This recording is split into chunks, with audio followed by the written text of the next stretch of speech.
This photo is John Venables and Robert Thompson, and in 1993, they were the youngest people ever convicted of murder in the UK. James Bulger was a 2-year-old boy who was at a shopping center with his mother. The mom went to go and pay for her stuff, let go of her son's hand for a second, paid for it, turned around to grab his hand again, and he was gone. They took him out of the shopping center. They walked for a little while, and the details of this case are horrific. So the autopsy reports stated that there were so many injuries to James that they were unable to find the cause of death. They took him to this train tracks, right? They then beat him and kicked him. But the part that's the most disgusting to me is that there were 22 people who came forward and said that they saw these kids with this other boy and that this boy was crying and screaming. But of the 22 people, a total of 2 people stopped and tried to intervene. These children ended up being convicted. They were incarcerated until 2001 when a parole board allowed them to be released at the age of 18. They were on probation though for the rest of their lives. Here's everything we know about Rex Heuermann, the man police say is the Long Island serial killer. People who know Rex have described him as goofy, patient, intelligent, and generous. Not the type of adjectives I would have expected about someone suspected of one of the most notorious set of murders in the country. But behind closed doors, he's apparently a very different person. A man who police described as, quote, a demon who walks among us.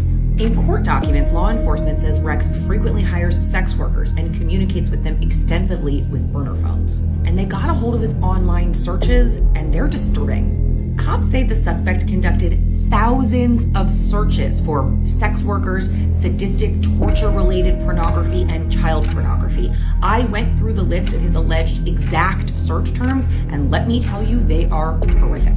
Investigators also found a ton of searches for the Long Island serial killer, the ongoing case, and the Gilgo Beach 4. Those are the victims he's accused of killing. The alleged searches also included podcasts and documentaries about Lisk, and police say he compulsively looked up photos of the victims and their immediate family members.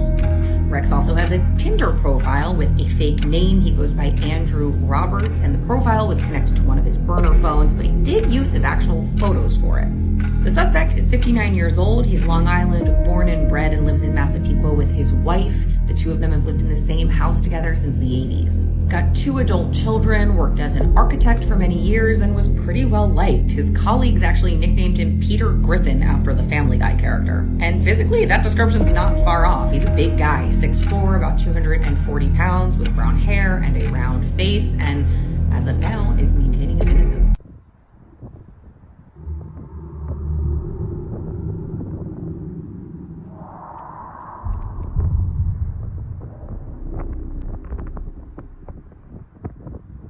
I would like to give you the opportunity to say that. I would ask you to, as part of this sentencing, to grant me 5 minutes in a locked room with this demon. I have Would a feeling. you do that? That is not how Yes our. or no? No, sir, I can't. Would you do give me that. 1 minute? You know that I can't do that. That's not how our legal system. Well, I'm going to have to.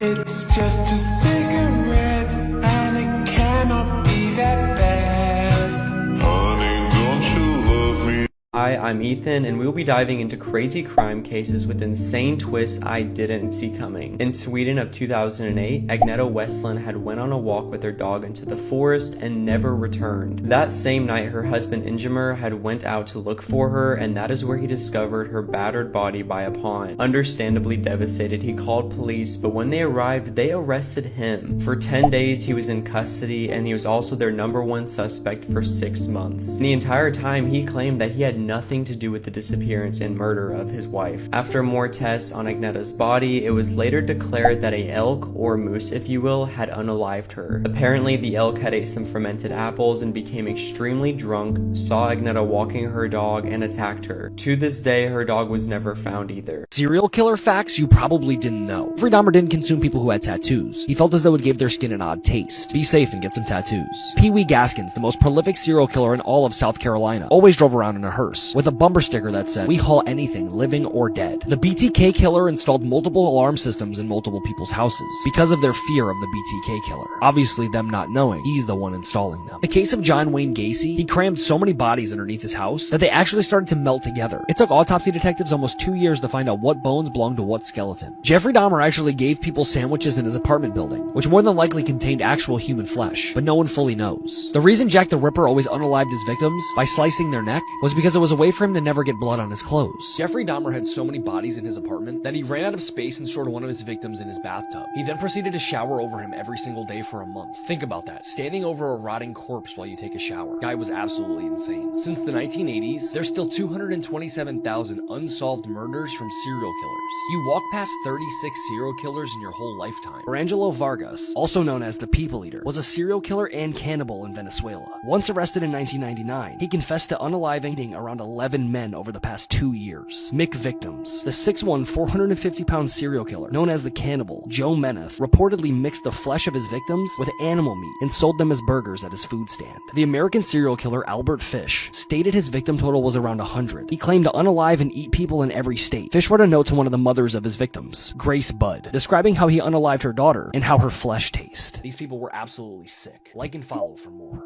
Do not watch this video if you're home alone. This is the hideous story of the boy in the walls. Tina Bowen was living in Massachusetts.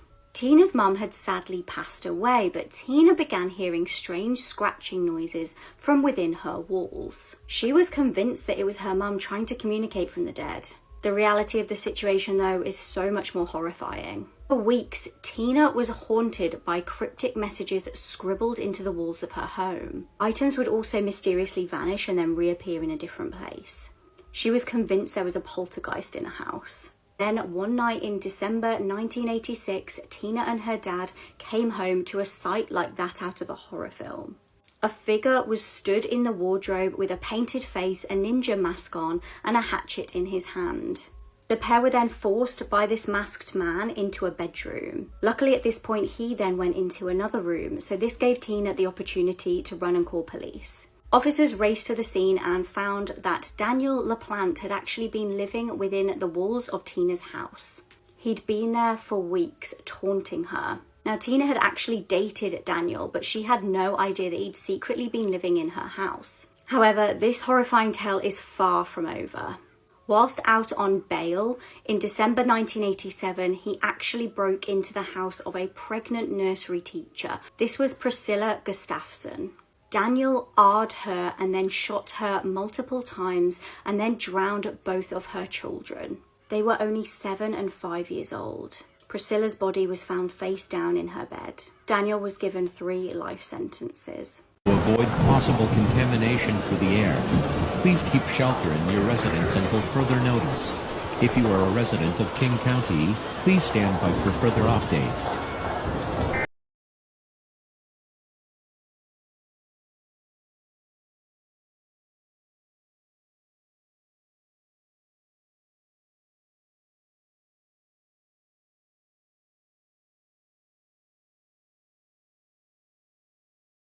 I just heard about this whole Andrew Dawson thing, about this guy disappearing, getting taken out by the CIA because he was on something. I literally have goosebumps right now. I want to show you guys something. Alright, so I found the coordinates of where he took the picture. I marked it here with his name so I don't forget. But it was right around the Cedar Side. You see Cedar Side here behind this star, Cedar Side Regional Park, which means that if he was on this road looking this way, which he was, it would have been over on this mountain here. So when I scroll in to this mountain, and if you guys remember what the pictures look like, you see this road here, but if you remember what the pictures looked like, there was like a building with 2 antennas. Look at this shit. What's that? What is this? A tall figure and the building with 2 antennas. What the fuck?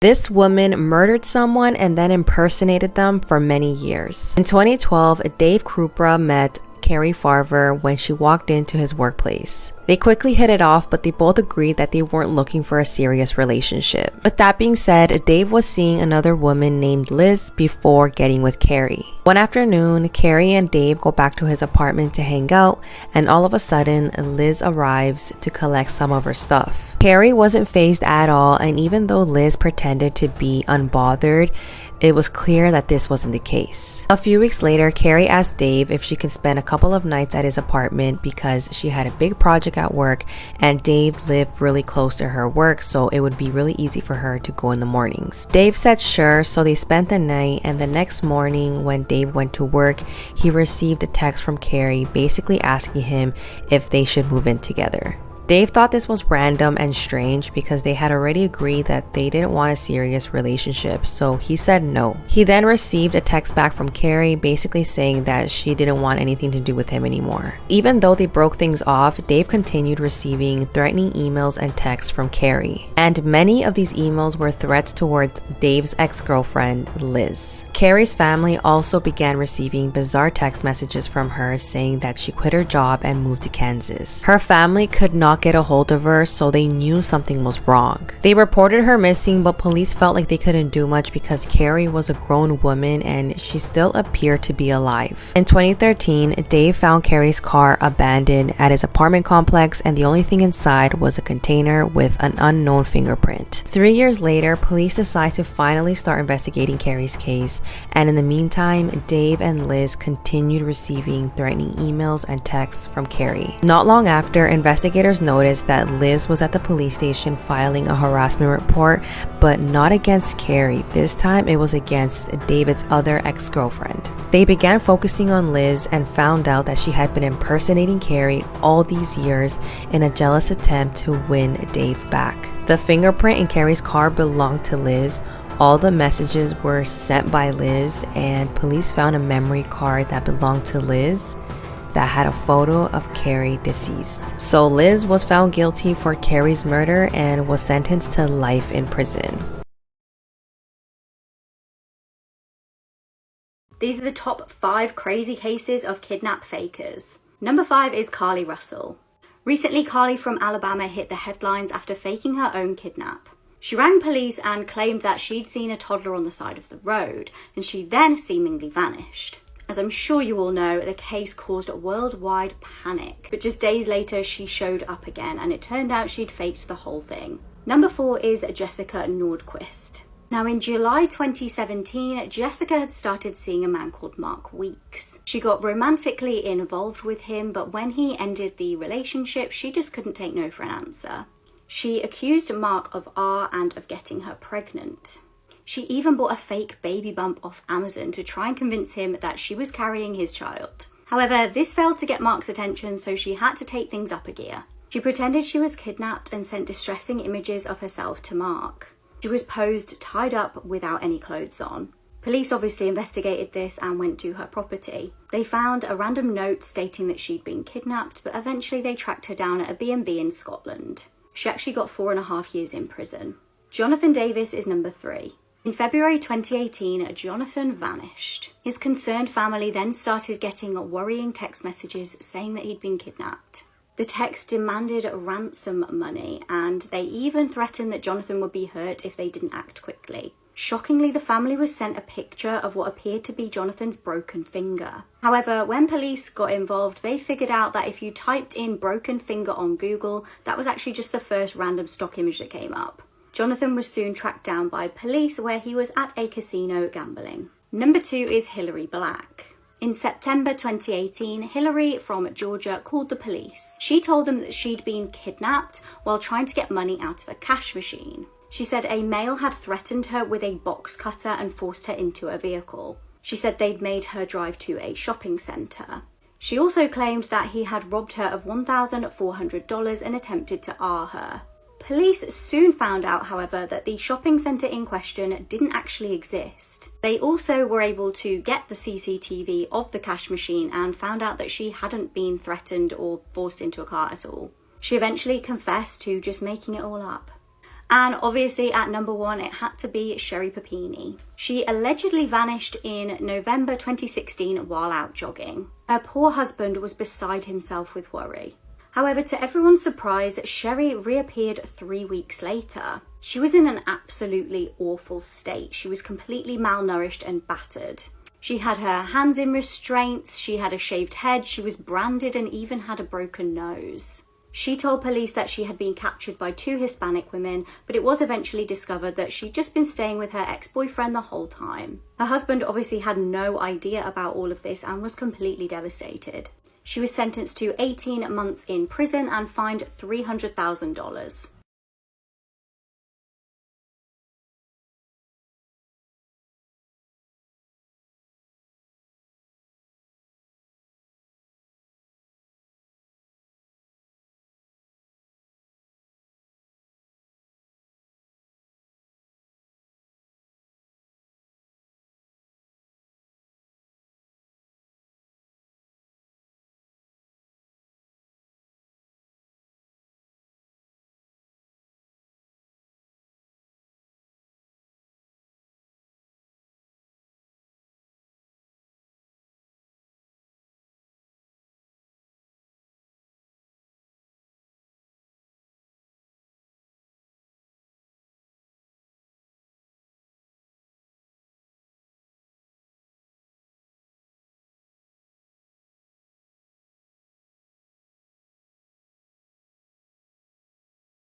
"57 years in prison. Walters was sentenced to 63 years. Meanwhile, my mother was sentenced to 27 years but served only 13 years, so she has been free for many years now." Patricia Walters and Robert Walters, who also lived in the trailer and did not report the abuse, were also found guilty. They were sentenced to 30 days in jail. "I endured 153 days of hell, never knowing love from a toy or a candy, and despite that, my body was not claimed. After a burial arranged by compassionate people, my family put a cage around me. It is said that the cage is still there to this day, and there have been petitions to remove it, but the outcome is unknown." By the end of this video, you're not going to be able to look at this photo the same way. This photo looks completely innocent, a middle-aged man reading to a bunch of kids. But this man is Paul Schäfer, and he's the leader of one of the worst cults you've probably never heard of. Paul was a Nazi during World War II, and after the war, he fled to Chile to basically start his own prison camp. I talk about it more in this week's podcast episode, but he brought a bunch of other Germans to Chile under the guise of "let's escape Germany." But once they were all there and he had them in the middle of nowhere, he started subjecting them to torture. And unfortunately, no one got it worse than the children in the camp. Upon arrival, kids were stripped from their parents, told they no longer had parents, and were beaten if they tried to talk to them. Paul also started a hospital in the area, which was just a way for him to abduct local Chilean boys. If a young boy went in for a checkup, he would have the nurses sign adoption paperwork and he wouldn't return the boys to their families. And this is all because Paul was an abuser of the worst kind, and he did all this to create a society where he basically had unfettered access to young boys. And eventually, he turned his cult into a death camp. There are over 600 people who went missing at this camp, and most of them are local Chileans. Anyways, this whole story is so wild, and I encourage you to listen to the whole thing in this week's episode.